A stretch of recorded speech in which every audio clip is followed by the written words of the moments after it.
punguza kwa kiasi kikubwa changamoto ya upatikanaji wa huduma hiyo muhimu, ambapo hapo awali hospitali hiyo ilikuwa ikilazimika kuagiza oxygen kutoka katika hospitali mbalimbali ikiwemo hospitali za kanda, hali ambayo mara kadhaa imekuwa ikisababisha ucheleweshwaji na huduma kuongezeka gharama. Hii ni ripoti ya mwenzangu Mwajuma kutoka Iringa ikieleza zaidi.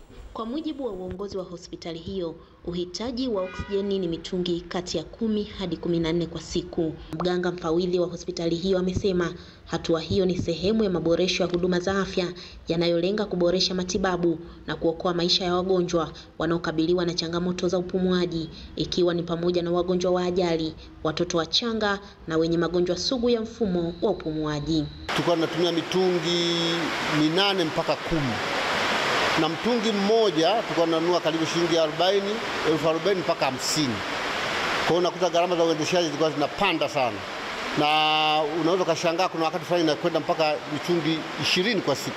Inategemea na hali ya hewa. Kwa mfano huku Iringa wakati wa baridi, vifua, watu wanaugua vifua sana, kwa hiyo unakuta anafika hapa hewa haingii vizuri, inabidi apewe hewa tiba. Sasa kwa kupata huu mtungi kwa kweli imetupunguzia kwanza safari za kukimbia kwenda Dodoma, Dar es Salaam, Mbeya.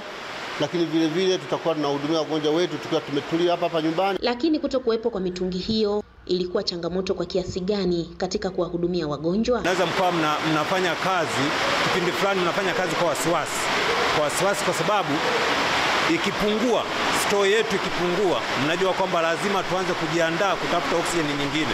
Siku takriban tunaweza kupata wagonjwa 10 mpaka 15 ambao wanahitaji oksijeni, na hao ina maana lazima waanze kupata tiba ya oksijeni wakiwa katika idara ya magonjwa ya dharura na wataendelea na tiba ya oksijeni wakiwa maodini.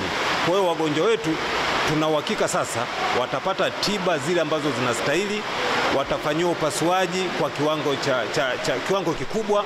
Wataalamu wa afya wanaeleza kuwa uzalishaji huo mpya utaleta manufaa makubwa kwa wagonjwa. Hii ndio kama moyo wa hii plant, kwamba hapa ndio filtration ya oxygen inafanyika.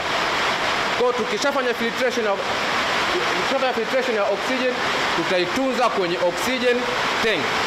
Sasa hapa oxygen tank inakuwa tayari kwa ajili ya kwenda maodini na kwa ajili ya kujazia mitungi. Hatua hii imeelezwa kama mafanikio muhimu katika kuboresha huduma za afya mkoani Iringa na inaonesha dhamira ya hospitali kuongeza uwezo wa kuhudumia wananchi kwa viwango bora zaidi. Mwajuma Hassani, EATV, Iringa. Naam, asante Mwajuma Hassani kwa taarifa hiyo. Wilaya ya Makete ambayo hadi sasa inakabiliwa na tatizo la udumavu kwa 49% katika mkoa wa Njombe